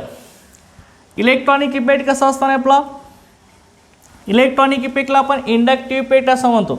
इंडक्टिव्ह इफेक्टमध्ये दोन असतात ना, कुठला असतो, एक प्लस आय असतो आणि एक मायनस आय असतो. प्लस आय इफेक्टला आपण पॉझिटिव्ह इंडक्टिव्ह इफेक्ट म्हणतो, मायनस आयला निगेटिव्ह इंडक्टिव्ह इफेक्ट असं म्हणतो. मग लक्षात घ्या, इथं जो आपला इंडक्टिव्ह इफेक्ट आहे तो आपला प्लस आय इफेक्ट आहे, लक्षात घ्या. ओके, अल्डिहाइड्स अँड केटोन्स मला. Okay, in aldehydes and ketones carbonyl group is attached to, हा आपला अल्डिहाइड आहे आणि इकडे आपण केटोन घेऊया. केटोन. ओके, हा केटोन आहे. ओके, अल्किल ग्रुपचा नेचर कसा असतं रे आपलं, इलेक्ट्रॉन डोनेटिंग का विड्रॉइंग. हा आपला कार्बोनिक ग्रुप आहे ना, C double bond O group, त्याला आपण काय म्हणतोय, कार्बोनिक ग्रुप म्हणतोय. हा कुठं प्रेझेंट आहे, अल्डिहाइडमध्ये पण आहे, केटोनमध्ये पण आहे ना कार्बोनिक ग्रुप. मग अल्डिहाइडमध्ये किती अल्किल ग्रुप असतात रे, किती अल्किल ग्रुप आहे अल्डिहाइडमध्ये, एकच आहे ना. अल्डिहाइडमध्ये एकच अल्किल ग्रुप आहे. केटोनमध्ये 2 अल्किल ग्रुप्स आहेत. अल्किल ग्रुपचं नेचर कसं असतं, इलेक्ट्रॉन डोनेटिंग का withdrawing. Alkyl group electron donating असतो की विड्रॉइंग असतो, कुठला असतो सांगा. ओके, अल्किल ग्रुप कसा असतो, ओके, आर ग्रुप कसा असतो रे, इलेक्ट्रॉन डोनेटिंग का विड्रॉइंग, कसा असतो हा, इलेक्ट्रॉन डोनेटिंग असतो, लक्षात घ्या. अल्किल ग्रुप हा इलेक्ट्रॉन डोनेटिंग असल्यामुळं हा कुठला इफेक्ट दाखवतो, प्लस आय इफेक्ट दाखवतो, लक्षात घ्या. पॉझिटिव्ह इंडक्टिव्ह इफेक्ट दाखवत असतो. मग ह्या अल्किल ग्रुपच्या पॉझिटिव्ह इंडक्टिव्ह इफेक्टमुळं कार्बन आणि ऑक्सिजन ह्या दोघांच्या मधला जो इलेक्ट्रोनिगेटिव्हिटी डिफरन्स आहे तो आपला कमी होत असतो, चल का. मग जेवढा इलेक्ट्रोनिगेटिव्हिटी डिफरन्स कमी होणार तेवढं चार्ज सेपरेशन होईल का, अरे चार्ज सेपरेशन होईल का नाही, काय म्हणतोय बघा मी. अल्किल ग्रुपचं नेचर कसं आहे, इलेक्ट्रॉन डोनेटिंग आहे, म्हणजे ही इलेक्ट्रॉन देत असतात, लक्षात घ्या. ओके, आता इथं बघा, हा अल्डिहाइडमधला अल्किल ग्रुप आहे, हा इलेक्ट्रॉन देणार आहे ह्या कार्बनला. मग मला सांगा, इलेक्ट्रॉन दिल्यामुळं ह्या कार्बन ऑक्सिजनमधील इलेक्ट्रोनिगेटिव्हिटी डिफरन्स कमी होईल. इलेक्ट्रो डिफरन्स कमी झाल्यावर पोलॅरिटी काय होणार, पोलॅरिटी इन्क्रीज होणार की डिक्रीज होणार, पोलॅरिटी काय होणार. अरे अल्किल ग्रुपने इलेक्ट्रॉन दिले कार्बनला, त्यामुळं कार्बन ऑक्सिजनमधला इलेक्ट्रॉन डिफरन्स कमी झाला. इलेक्ट्रॉन डिफरन्स कमी म्हणजे पॉझिटिव्ह निगेटिव्ह चार्ज सेपरेशन होणार नाही ना. पॉझिटिव्ह निगेटिव्ह चार्ज सेपरेशन होत नसेल तर पोलर नेचर कसं होणार, पोलॅरिटी कसे होणार, कमी होणार ना. पोलॅरिटी कमी होणार म्हणजे चार्ज सेपरेशन होणार नाही, सध्या. आता दोन्ही ॲटमचा इलेक्ट्रॉन सेम झाले तर प्लस मायनस चार्ज सेपरेट होईल का, होणार नाही ना, चल का. अल्किल ग्रुप हा इलेक्ट्रॉन डोनेटिंग आहे, त्यामुळं प्लस आय इंडक्टिव्ह इफेक्ट दाखवत आहे. हा अल्किल ग्रुप कार्बनला इलेक्ट्रॉन देतो आहे, त्यामुळं कार्बनची इलेक्ट्रॉन डेन्सिटी वाढवतो आहे. इलेक्ट्रॉन डेन्सिटी वाढवल्यामुळं कार्बन ऑक्सिजनमधला पोलर नेचर कमी होत जाणार. जेवढी पोलॅरिटी कमी होणार तेवढी काय होणार, रिॲक्टिव्हिटी कमी होणार, चल का. पोलर नेचर कमी झालं की रिॲक्टिव्हिटी कमी झालं, लक्षात घ्या. आता मला सांगा, ह्याच्यामध्ये प्लस मायनस चार्ज सेपरेशन होत नसेल तर दुसरा मॉलिक्यूल ह्याच्यावरती अटॅक करेल का, करणारच नाही ना, चल का. न्यूट्रल मॉलिक्यूल होणार, न्यूट्रल मॉलिक्यूलवरती कोणीही अटॅक करू शकत नाही, कुठलाही मॉलिक्यूल, लक्षात घ्या. ओके, त्यामुळे पोलॅरिटी कमी होत असते. Okay, alkyl group electron donating, therefore it shows plus I inductive effect and it decreases the polarity of polarity. Okay, polarity of CO bond. Okay, CO बॉन्डची पोलॅरिटी कमी करत असते, लक्षात घ्या. कार्बन ऑक्सिजन डबल बॉन्डची पोलॅरिटी कमी करत असते. Okay, decreases the polarity of C double bond हो. मग पोलॅरिटी कमी झाली की काय होणार आहे, काय होणार, पोलॅरिटी कमी झाली की रिॲक्टिव्हिटी सुद्धा काय होणार, रिॲक्टिव्हिटी सुद्धा डिक्रीज होणार. पोलॅरिटी कमी झाली की रिॲक्टिव्ह नेचर सुद्धा डिक्रीज होणार. आता मला तुम्ही इथं सांगायचं आहे, मी काय म्हटलं इथं, अल्डिहाइडची रिॲक्टिव्हिटी कोणापेक्षा जास्त आहे, कोणापेक्षा जास्त आहे, केटोनपेक्षा. अल्डिहाइडमध्ये कुठला ग्रुप आहे, एकच अल्किल ग्रुप आहे ना. केटोनमध्ये किती अल्किल ग्रुप्स आहेत, 2 अल्किल ग्रुप. 2 अल्किल ग्रुपचं 2 प्लस आय इफेक्ट असणार आहे. हा अल्किल ग्रुपसुद्धा पॉझिटिव्ह इंडक्टिव्ह इफेक्ट दाखवणार, हा अल्किल ग्रुपसुद्धा पॉझिटिव्ह इंडक्टिव्ह पेट दाखवणार आहे. मग मला सांगा केटोनमध्ये दोन्ही साईडने इलेक्ट्रॉन येतात, ह्या साईडनं पण इलेक्ट्रॉन ह्या कार्बनला मिळतात आणि ह्या साईडनं सुद्धा इलेक्ट्रॉन ह्या कार्बनला मिळतात. त्यामुळं कार्बनवरची इलेक्ट्रॉन डेन्सिटी वाढली की नाही, त्यामुळं पोलर नेचर सगळ्यात कमी झालं लक्षात घ्या केटोनमध्ये. ओके, लक्षात का पोलॅरिटी एकदम कमी झाली ना. जेवढे अल्किल ग्रुप वाढत जाणार तेवढा पॉझिटिव्ह इंडक्टिव्ह पेट वाढत जाणार आहे. जेवढा प्लस इफेक्ट वाढणार तेवढी पोलॅरिटी कमी होत जाणार. पोलॅरिटी कमी झाली की रिॲक्टिव्हिटी कमी होणार. चल का, त्यामुळे अल्डिहाइडमध्ये एकच अल्किल ग्रुप आहे. चल का, त्यामुळे इथं प्लस इफेक्टची व्हॅल्यू पण कमी असणार आहे. त्यामुळे polar nature as compare to ketone अल्डिहाइडमध्ये जास्त असणार आहे. ओके, पोलर नेचर अल्डिहाइडचं जास्त, त्यामुळे रिॲक्टिव्हिटी केटोनपेक्षा कशी असणार आहे, कमी असणार का जास्त असणार. अरे कसे असणार, जास्त असणार ना. चल का, पोलर नेचर अल्डिहाइडचं जास्त आहे केटोनपेक्षा, त्यामुळे रिॲक्टिव्हिटी जास्त आहे. अल्डिहाइडमध्ये एकच अल्किल ग्रुप आहे, केटोनमध्ये 2 अल्किल ग्रुप आहे. जेवढे अल्किल ग्रुप वाढत जाणार तेवढं प्लस इफेक्टची व्हॅल्यू वाढणार, पोलॅरिटी कमी होणार, रिॲक्टिव्हिटी कमी होणार. अल्किल ग्रुप जेवढे कमी तेवढं पोलॅरिटी जास्त असणार आहे. लक्षाल का. त्यामुळे aldehydes are more reactive than ketones according to electronic effect. चाल का, इलेक्ट्रॉनिक इफेक्टनुसार. लक्षाल काय, हे लक्षात ना का अल्डिहाइड्स हा मोर रिॲक्टिव्ह आहे केटोनपेक्षा. आता त्यानंतर दुसरा इफेक्ट आपण बघणार आहे. Aldehydes are more reactive than ketones, तो आहे आपला स्टेरिक इफेक्ट.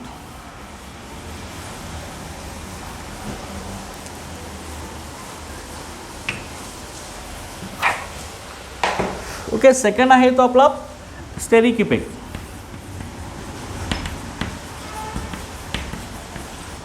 आता स्टेरिक इफेक्ट म्हणजे काय, steric hinders, that is crowding effect.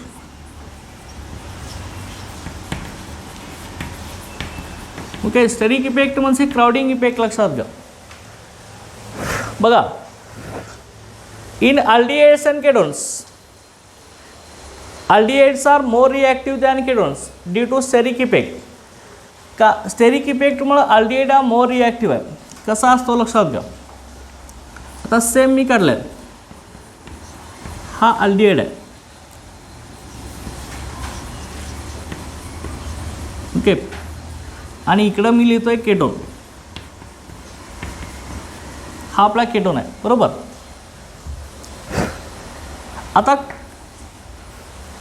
अल्डिहाइडमध्ये alkyl group किती आहेत रे, एकच आहे ना. अल्किल ग्रुप अल्डिहाइडमध्ये एकच आहे. केटोनमध्ये अल्किल ग्रुप किती आहेत, केटोनमध्ये अल्किल ग्रुप किती आहेत, 2 आहेत लक्षात घ्या. ओके, मग मला सांगा अल्डिहाइड्स आणि केटोन्स दोघांच्या मधला कार्बोनिल ग्रुपचं नेचर कसं आहे. कार्बोनिल नेचर कसं आहे, कार्बोनिल ग्रुपचं नेचर पोलर आहे ना. कार्बोनिल ग्रुप आपला रिॲक्टिव्ह आहे. ओके ओके, लक्षात घ्या, रिॲक्टिव्ह आहे. हा कार्बोनिल ग्रुप रिॲक्टिव्ह आहे. मग ह्या पोलर नेचर असल्यामुळं कार्बोनिल ग्रुपचं ह्या इलेक्ट्रोफिलिक कार्बोनेटमवरती न्यूक्लियोफाईलचा अटॅक होत असतो लक्षात घ्या. कार्बन कसा आहे, इलेक्ट्रॉन डिपेंडंट आहे ना, त्यामुळे तो इलेक्ट्रोफाईल म्हणून ॲक्ट होत असतो. चल का, मग इलेक्ट्रोफाईल म्हणून ॲक्ट होत असल्यामुळं ह्याच्यावरती इलेक्ट्रॉन रिच स्पेसिस अटॅक करते ना. ज्याच्याकडे इलेक्ट्रॉन जास्त आहेत तो इलेक्ट्रॉन डिपेंडंटवर अटॅक करत असतो. मग ह्या कार्बोनिल ग्रुपवरती कोण अटॅक करणार आहे, कोण अटॅक करत असतो, न्यूक्लियोफाईल अटॅक करतो असतो ना. न्यूक्लियोफाईल आपण कसा दाखवतो, NU- हा इलेक्ट्रॉन रिच असतो ना. आपला न्यूक्लियोफाईल आहे, न्यूक्लियोफाईल इलेक्ट्रॉन रिच असतो. हा कुणावरती अटॅक करत असतो, इलेक्ट्रॉन डिफिशियंट स्पेसिसवरती. ज्याच्याकडे इलेक्ट्रॉन कमी असतात त्याच्यावरती न्यूक्लियोफाईल अटॅक करत असतो लक्षात घ्या. मग कार्बन इलेक्ट्रॉन डिफिशियंट आहे ना, मग ह्याच्यावरती न्यूक्लियोफाईलचा अटॅक होत असतो. अल्डिहाइड्समध्ये एकच अल्किल ग्रुप आहे, त्यामुळं न्यूक्लियोफाईलचा अटॅक इझिली होत असतो लक्षात घ्या, लगेच होत असतो. इथं केटोनमध्ये 2 अल्किल ग्रुप्स आहेत. 2 अल्किल ग्रुप असल्यामुळे ह्याच्यावरती जो न्यूक्लियोफाईलचा अटॅक आहे, न्यूक्लियोफाईलचा अटॅक ह्याच्यावरती होऊ शकत नाही ड्यू टू, चल का, due to presence of bulky alkyl groups. Okay, केटोनमध्ये आपले बल्की अल्किल ग्रुप प्रेझेंट आहे लक्षात घ्या. ही बल्की अल्किल ग्रुप काय करत असतात, न्यूक्लियोफाईलचा अटॅक ह्या कार्बनवरती करू देत नाही, लक्षात घ्या. ओके, कारण का ही दोन मोठे आहेत ना, इथं क्राउडिंग इफेक्ट आहे, गर्दी आहे, लक्षात घ्या. त्यामुळे न्यूक्लियोफाईलला इथं अटॅक करूच देत नाही, ते जवळच येऊ देत नाही, लक्षात घ्या. इथं एकच अल्किल ग्रुप आहे, ह्या साईडला अल्किल ग्रुप नाही ना, त्यामुळे न्यूक्लियोफाईल लगेच इथे येऊन अटॅक करत असतो. इथं क्राउडिंग कमी आहे ना, गर्दी कमी आहे ना. स्टेरिक इफेक्ट म्हणजे क्राउडिंग इफेक्ट, इथं गर्दी कमी आहे, लक्षात घ्या. क्राउडिंग कमी आहे, लेस स्टेरिकली हिंडर्ड आहे, त्यामुळं न्यूक्लियोफाईलचा अटॅक अल्डिहाइडमधल्या कार्बनवरती लगेच होत असतो, due to less steric hindrance और लेस क्राउडिंग इफेक्ट. ओके, आणि केटोनमध्ये दोन अल्किल ग्रुप असल्यामुळं दोन्ही अल्किल ग्रुप हे बल्की अल्किल ग्रुप्स आहेत, त्यामुळे इथं न्यूक्लियोफाईलला ह्या कार्बनवरती अटॅक करायला अडथळा येत असतो. ओके, त्या अडथळ्यालाच आपण स्टेरिक इफेक्ट किंवा क्राउडिंग इफेक्ट म्हणत असतो, लक्षात घ्या. ओके, मग इथं अटॅक होऊ शकत नाही ना न्यूक्लियोफाईलचा, बल्की अल्किल ग्रुप प्रेझेंट असल्यामुळं, due to steric hindrance. Okay, due to steric hindrance किंवा स्टेरिक इफेक्ट असं म्हणतो आपण, स्टेरिक हिंड्रन्स, इथं अडथळा येत असतो, लक्षात घ्या. ओके, स्टेरिक हिंड्रन्समुळं न्यूक्लियोफाईलचा अटॅक केटोनवरती होऊ शकत नाही. अल्डिहाइडमध्ये एकच अल्किल ग्रुप असल्यामुळं न्यूक्लियोफाईलचा अटॅक इझिली होत असतो, लक्षात का. त्यामुळं अल्डिहाइड हा केटोनपेक्षा केमिकल रिॲक्शन लगेच दाखवणार ना. ओके, न्यूक्लियोफाईलचा अटॅक ह्याच्यावरती लगेच होतो, म्हणजे केमिकल रिॲक्शन दाखवणार आहे. अल्डिहाइड मोर रिॲक्टिव्ह असणार आहे, केटोन हा लेस रिॲक्टिव्ह असणार आहे, ड्यू टू स्टेरिक इफेक्ट और क्राउडिंग इफेक्ट. ओके, आणि दुसरा इफेक्ट आपण कुठला सांगितला होता रे, आता सांगितलं आहे, कुठला सांगितला आहे, इलेक्ट्रॉनिक इफेक्ट. इलेक्ट्रॉनिक इफेक्टवरून आपण आणि स्टेरिक इफेक्टवरून आपण अल्डिहाइड आणि केटोनचे रिॲक्टिव्हिटी बघितले. दोघांच्यामध्ये मोर रिॲक्टिव्ह कोण, अल्डिहाइड. ओके, अल्डिहाइड का रिॲक्टिव्ह आहे, पहिलं रिझन इलेक्ट्रॉनिक इफेक्ट. इलेक्ट्रॉनिक इफेक्टवरून काय सांगितलं आहे आपण, अल्डिहाइडमध्ये एकच अल्किल ग्रुप असतो, अल्किल ग्रुपचं नेचर इलेक्ट्रॉन डोनेटिंग असतं, त्यामुळं तो पॉझिटिव्ह इंडक्टिव्ह इफेक्ट दाखवतो. ओके, केटोनमध्ये दोन अल्किल ग्रुप असतात.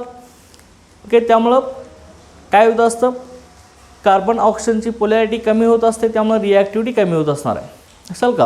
ओके, हे दोन इफेक्टवरून आपण अल्डिहाइड आणि केटोनची रिॲक्टिव्हिटी एक्सप्लेन केली आहे according to electronic effect and steric effect. Okay, understand.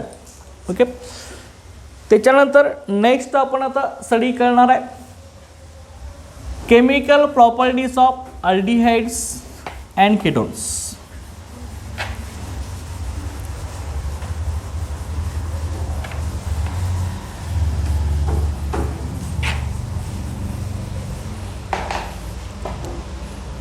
Okay, chemical properties of aldehydes and ketones.